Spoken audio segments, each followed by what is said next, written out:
much. We are very grateful to be part of your virtual conference. And I am Michelle, and I'm here with my partner, Tracy. We've been interprofessional colleagues and partners for over 30 years. And the core of our work has been leading healthcare organizations through transformational change that results in the best places to give and receive care. And for leaders to live the best lives both personally and professionally. Now, Tracy, she's a respiratory therapist, and she has coached healthcare leaders for over 20 years across North America to develop and sustain interprofessional collaborative practice environments.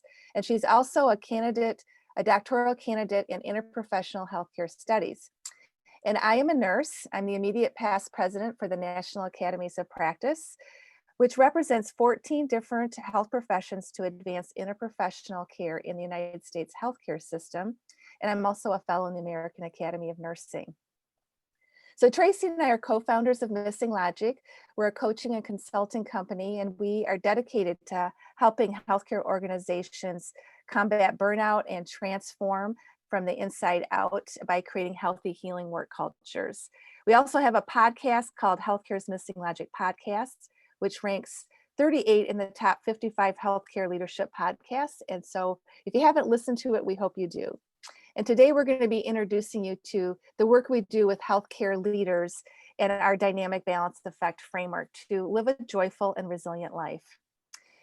These are our objectives for our session. First, we're going to identify how managing chronic tensions can support well-being and resilience. We're also going to recognize how living principles can provide guardrails for a balanced life. And lastly, describe why mastering the power of alignment is an essential element of resilience. Well, since our title is The Rise of the Resilient and Balanced Healthcare Leader, we thought it would be really good to start with a couple of definitions just to get us on the same page. And the first one is, what is resilience? Resilience is really our ability to recover quickly, to recover from being upset, the difficulties, the setbacks we face as healthcare leaders. And it may be raining down on us, but we can be resilient. Now, 2020, I think you'll agree, was a year of a lot of rain, and maybe you experienced some personal challenges as well. So I know 2020 for me was a year of significant change. I probably experienced more change in 2020 than I have in the last decade. To start out in 2020, I lost my father, and then I lost my father-in-law. So we lost two major rocks in our lives. And then we decided to move from our family home where we raised our children into an empty nester condo, but it needed complete renovation from top to bottom. And in the middle of all that, my husband had total knee replacement surgery. And then my oldest son decided to have a COVID wedding. So you know the stress that came with that. And in all of that, Tracy and I were managing our business, Missing Logic. So 2020 was a year that I really needed to practice all my resilience skills and really flex my resilience muscle. And I'm sure some of you too have had personal challenges along with the pandemic. So as we are here now in 2021, I think you'd still agree that it's a good time for us to develop and strengthen our resilience skills. We're also going to be talking to you today about dynamic balance. Now, dynamic balance is really a way of how we can really manage chronic tensions in our life. And we're introducing balance as a way of energy, like Tai Chi, like the man you see in this picture. It's always moving and flowing, and we're really focusing on where we put our energy at any given time. It's different than some of us may have thought about balance. It's not about being perfect, not having that perfect 50-50 balance, but to really rise to be a resilient and balanced healthcare leader, there's really certain skills and strategies that you need. And over the last 30 years, Tracy and I have been colleagues and friends, and we have kind of uncovered this dynamic strategy that when we combine them, it really helps us to stay resilient and dynamically balanced. And now we teach those strategies to healthcare leaders all across North America. We call this combination of strategies the dynamic balance effect framework. There are three different pillars. The first pillar is mindful choices. It's one thing to have principles that guide us through life and ground us around what matters most, but it's another to live them and make choices from that foundation. Pillar number two is polarity intelligence. Now, there's a number of numerous naturally occurring tensions that are acting on us every day like gravity. We can't see them, but they are there. And identifying these and leveraging them is essential to establishing balance and resilience in our lives. And pillar number three is personal alignment. This is living on purpose and aligning your actions with the essence of who you really are so you can experience life with a sense of peace and joy and ease. So we're going to use this lens to frame the rest of our talk. And while there are many elements within each of these pillars, today we're going to share with you one element from each that aligns with developing resilience and balance. Well, as Michelle mentioned, there's been a lot raining down around us. And before we can develop our resilience or build our resilience muscle, we have to have a firm grasp on what those things are, kind of what our realities are. And we're surrounded by a multitude of crux tensions that are acting on us and impacting our well-being and resilience. And some of these we experience as upsets or challenges. In our short time together today, we're going to introduce you to a really important truth, one that will help you to diagnose and manage these tensions that are working on you. Now, many of you may be familiar with the term emotional intelligence, but polarity intelligence is really a core competency and an actual superpower that healthcare leaders can use when they have the ability to differentiate between a problem and a polarity and apply the skills to manage and leverage that. Now, polarity intelligence begins with the ability to differentiate between a problem and a polarity, a problem that can be solved or a polarity that needs to be managed. We know you're very familiar with problem solving. As clinicians, we solve problems all the time. And as leaders, I'm sure you probably achieved your position because you're an excellent problem solver. But what we know about problems is when we have an issue, we usually have a couple of alternatives. Those alternatives as solutions are often independent of each other. And once we choose the alternative solution, our problem is over. If you look at the picture on the left as an example, let's just keep it simple and say our problem today is how are we going to get to grandma's house? We can either choose the path on the left, which is the highway. We could go down the path in the center, which may be the scenic route, or we could take the back roads right on the right. We can't drive down all three roads at the same time. So our choice is an either or choice. We either choose A, B, or C. Once we choose, our problem is solved and we're on our way. There is an end point to the problem. But many of the challenges that we face are not problems that can be solved. And many of the challenges do not have an endpoint, they're ongoing. And the alternatives that we have to choose from are actually interdependent and not independent. These interdependent pairs are actually called polarities. Some of you may be familiar with the term duality or paradox. You know, they're often called that as well. Now, polarities have existed since the beginning of time. They are all around us in our personal lives, in our organizations, and even in our nation. And they're working on us all the time. A lot like gravity, right? They've got a hold on us, but we can't necessarily see them.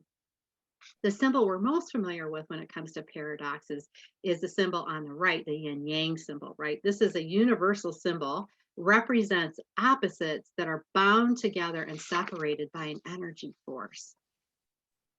A pair of interdependent values represents kind of distinct entities with an energy force. Again, they're separate but bound together. And when you leverage that energy, then you can achieve sustainable positive outcomes. Polarities are interdependent pairs of values or perspectives that appear to be opposite or contradictory even, but they need each other in order to achieve a greater purpose neither could alone. With a polarity, there is no endpoint, it's ongoing. Now, let me explain this using a metaphor. Now, you might be disappointed this isn't a pair of kidneys, But the metaphor doesn't work with kidneys. It works with lungs. So I'm going to use my lungs here. And as a respiratory therapist, this is kind of my preference. So I'm going to use the inhaling and exhaling metaphor to explain to you how polarities work and what they are. So I'm going to walk you through an exercise very briefly. I want you to just follow my instructions, and I'll walk you through it. So first thing we're going to do is we're going to take a very slow, deep breath. And I want you to begin to inhale. Take a nice, slow, deep breath and maybe inhale and inhale. Keep going. Keep inhaling. Keep inhaling. Keep going. Keep going. Keep inhaling. Okay, hold it. Now I want you to very slowly exhale. So just slowly let the air out. Exhale. Keep going. Exhaling. Exhaling. Keep going. Keep going. Keep going. Keep going. Okay. Now you can take a breath. Now, wouldn't you agree that we have to inhale and exhale to achieve that greater purpose of sustaining life? Sure you would. So inhaling and exhaling are an interdependent pair. They need each other, right? If we address life as a problem and we only chose to inhale, we'll die. Or if we only choose to exhale, we'll die. There's a consequence to only choosing one or the other.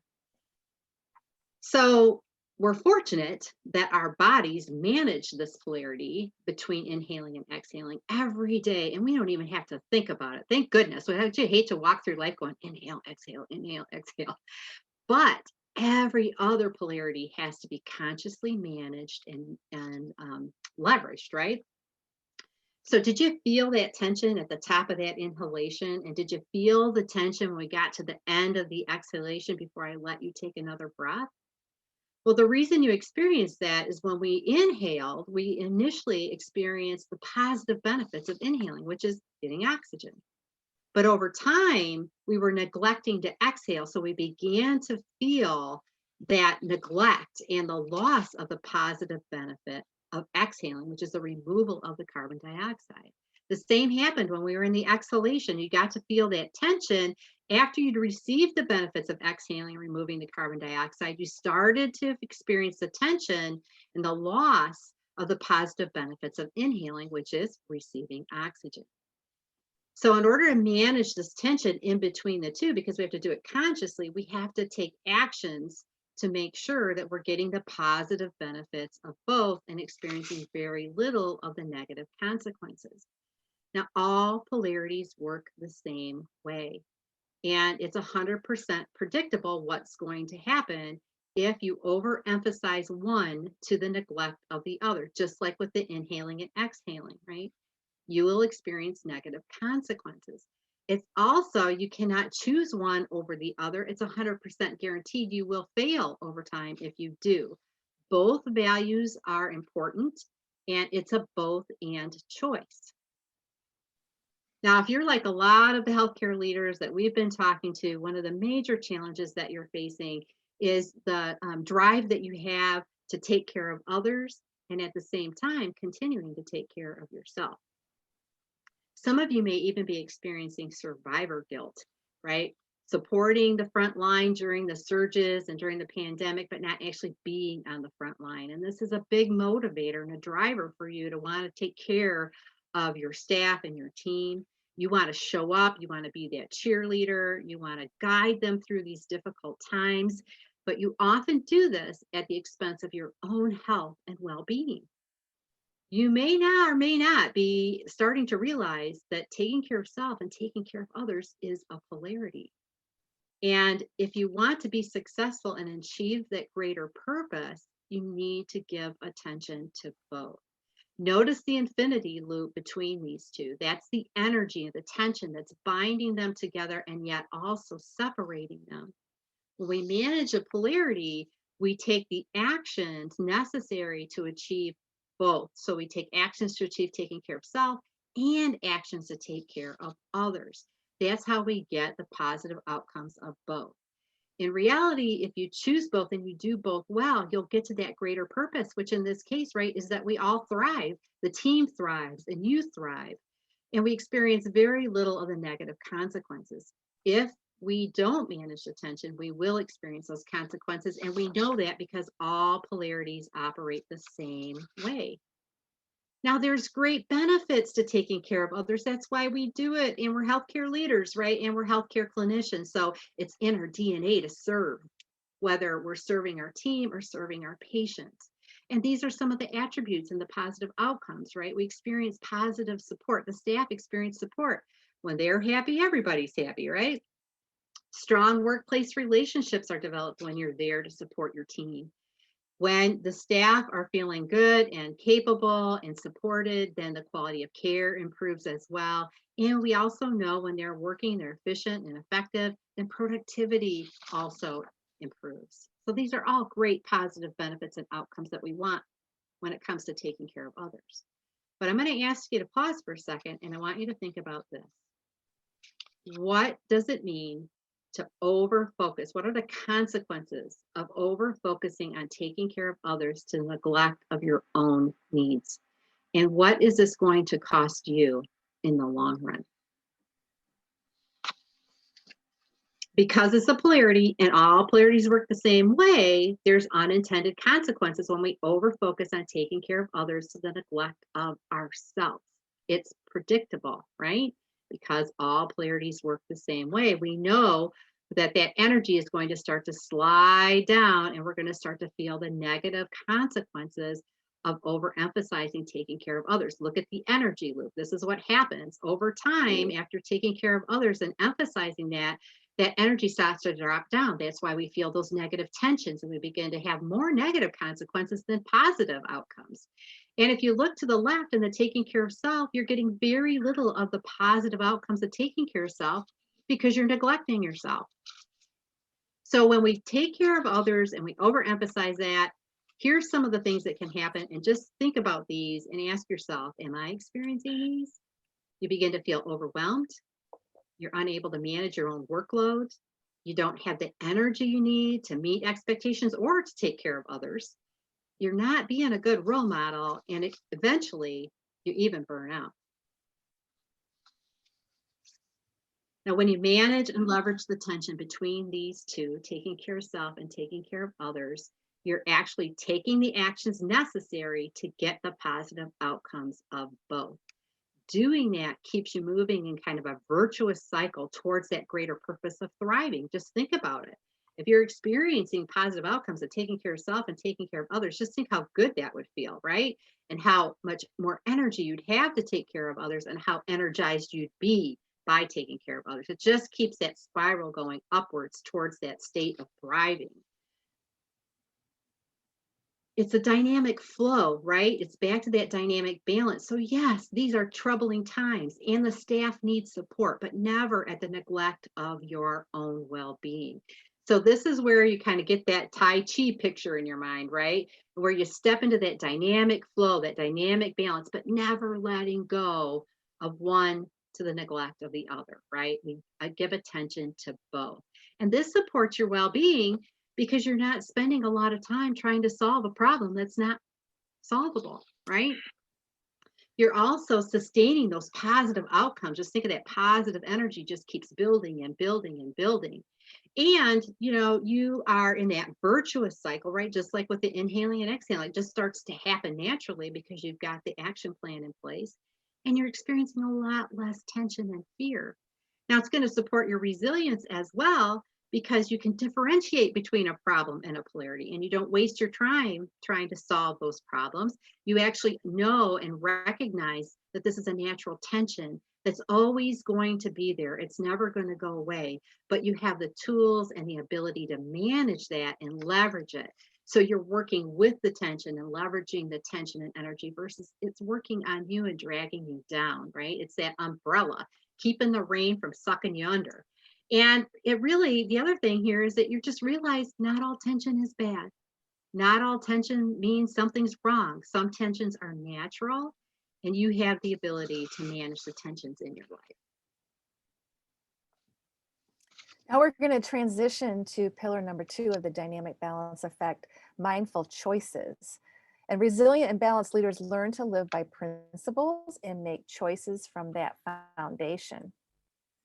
Mindful choices are made based on who we are, our identity, our core beliefs, and values while leveraging the principles of dialogue and healthy relationships.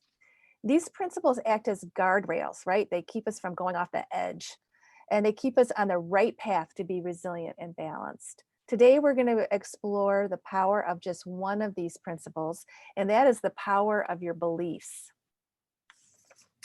Now, some beliefs are here to serve us, right? They keep us safe.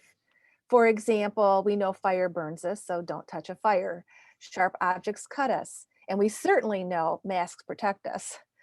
And we also have core beliefs that guide us from our worldviews or from a overall view of life, our religious or spiritual beliefs. We could have beliefs that guide us, such as everything is fine, always has been, and always will be. That was an important one for Tracy and I in 2020. And everything happens for my greatest good. These are really strong, empowering beliefs. However, there are self-limiting beliefs, and we call them iceberg beliefs, and they lurk below the surface. And sometimes we don't even know that they're there. And these are negative feelings and beliefs that we carry around about ourselves. And you may not even speak them out loud, but you need to know they do impact your thinking and they impact your behavior. Many of us have limited beliefs related to resilience and work-life balance. Wouldn't you agree? Let me give you some examples. If you believe, and if you say to yourself, the staff always come first, then your behavior is going to exemplify that.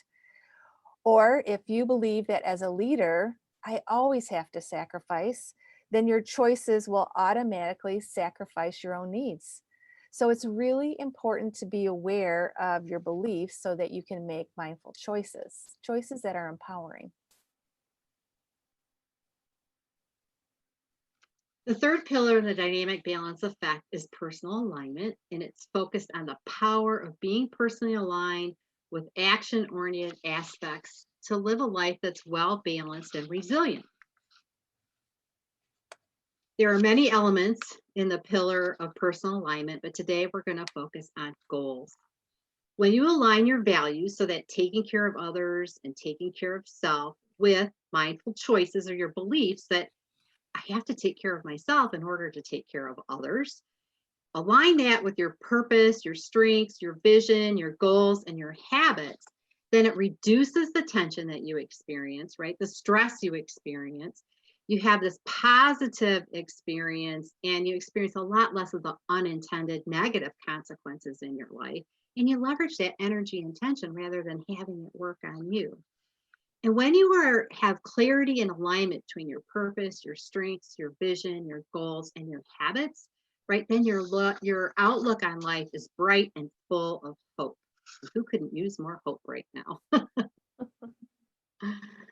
So one of the steps to take in managing the tension between taking care of self and taking care of others is really to reevaluate your goals and to prioritize the things that are immediate, but also the things that matter most right now in your current context and situation. The first step in doing that is really just to stop and reflect on what didn't happen, what goals weren't achieved in the past year. And, it's healthy to just let go of that, to think about that, to recognize some things are out of our control, and to just move forward. And some of you may have had some personal goals or professional goals. Maybe you're completing a degree. Maybe you had created this whole plan to have a retreat with your team, or you were participating in a face-to-face event and you were really looking forward to that. Maybe you had children going off to college. Maybe you had children starting school. Who knows what the situation was, but you had some goals around that and some expectations that maybe went unmet. And it's okay to just recognize that, but not to get stuck there. We can still set goals in the midst of uncertainty and chaos and change. Actually, that helps us, right? It draws us forth. It gives us a path and a set of actions to take that help us to stop swirling or feel like we're in the midst of chaos, or to stop us from being kind of stagnant or frozen in time, right? So it's important to keep moving forward, take control of the things that you can take control of. And setting goals is one thing that you can do. and you can set them within your current context. And in the midst of that change, just set those new goals, maybe shrink them down, maybe not look at the next year, but look at the next quarter, look at the next month, even. And what are some goals that I could put in place around taking care of me? What are some weekly actions I can take and some daily actions to support achieving that goal? And what about taking care of others? Maybe what's my goal for the next month? And what are some weekly actions or daily actions that I can take to achieve that goal? Keep the goals in front of you. Leverage them to draw you forward, right? It's that action step along with your personal alignment around what matters most. It's going to pull you, motivate you, and draw you forward. Now, as we begin to wrap up, let's just step back and think about, we talked about resilience and a matter of, around what matters most, kind of that alignment between our actions and the things that are most important to us right now, as well as being in this state of dynamic balance, right? And we need to have that clarity around what is happening around us, right? And being able to differentiate between a problem and a polarity, and then step into that state of balance once we accurately identify what our realities are. As Michelle mentioned at the beginning of the talk, she experienced a lot of changes this year, and I experienced a few as well myself. And I would just want to share this story around recently. My husband had to have open heart surgery. And so, of course, that was an event we weren't expecting. It wasn't urgent or, but it was planned, but that was still something that's very different in our lives. And what it did is it changed the energy of taking care of self and taking care of others in our home. Now, let me explain, give you a backstory. I am so blessed. I have a husband whose superpower is to take care of me. And he manages everything in our environment, right? He does all the cooking, all the shopping, all the cleaning, all the laundry. He does it all. He manages the environment for both of us. So I don't have to put my energy there. I can put my energy in my business and being a PhD student, right? There's a lot to do there as well. And just the things I need to do to take care of me. So when he had to have open heart surgery, that whole energy pattern had to shift, right? And I had to now give attention to him and to what matters most to help him heal, to support him and take care of him, and to support our environment, right? That supports both of us. And because I knew that this was a natural occurring tension, that this was going to be a dynamic, a polarity to manage, I knew that I couldn't put all my effort there, that I still needed to maintain some of the things that would keep me strong and taking care of me and what I needed at the same time. So I set some goals and had an action plan and knew what I would do for meal preparation and just managing our environment and shopping and all that, and still do some things that took care of me that I needed to do on a day-to-day basis. And I looked at those things as what matters most and what gives me, the biggest outcome. So, having this understanding enabled me to get into that state of dynamic balance and shift my attention and my energy where it needed to go. I think I did a pretty good job because he's healing really well. So I think I was able to keep him fed, keep his environment good, right, and support him and still maintain what I needed for him. Yeah, it's such a great example, Tracy. So we want to ask you some questions as we wrap up here. First of all, are you out of alignment? And what is it costing you if your purpose, strengths, vision, goals, and habits are not aligned? And are you not living by principles? Are you missing the guardrails in life? Ask yourself that. And thirdly, are you living in the downside of tensions? Now, we provided one example today of the chronic tension of taking care of self and taking care of others, but just know there's many more. There's many more that we share with healthcare leaders, balancing home and work, balancing doing and being. So it's just ask yourself today from what you learned, are you living in the downside of tensions? So it's easy to see how all three of these are needed, is it not? When you replace limiting beliefs with liberating beliefs and couple that with balancing taking care of yourself while taking care of others, you begin to feel more resilient and capable as an individual while contributing to others. But the problem is, you may not be able to sustain these positive outcomes because you haven't set goals that support maintaining the liberating beliefs or managing the tension between taking care of self and taking care of others. And when you're doing well at managing the tension between caring for yourself and caring for others, and have established goals that sustain both you begin to feel healthy, connected, and aligned. And now the problem is you start to have doubts about your ability to manage the challenges and changes you face because you haven't replaced your limited beliefs with empowering beliefs. And when you have established effective goals and replaced your limiting beliefs with liberating beliefs, you begin to feel like you're on top of your mental game. But the problem is the tension between caring of self and caring for others will increase. You'll feel more stress and may even see a decline in your relationships because you are not managing the tension between taking care of self and taking care of others. So that concludes our session today. And we just would like to thank you very much for participating. Due to our limited time, we would ask that you feel free to please reach out to us directly. And Tracy and I are looking very forward to participating in the Zoom Q&A session later today.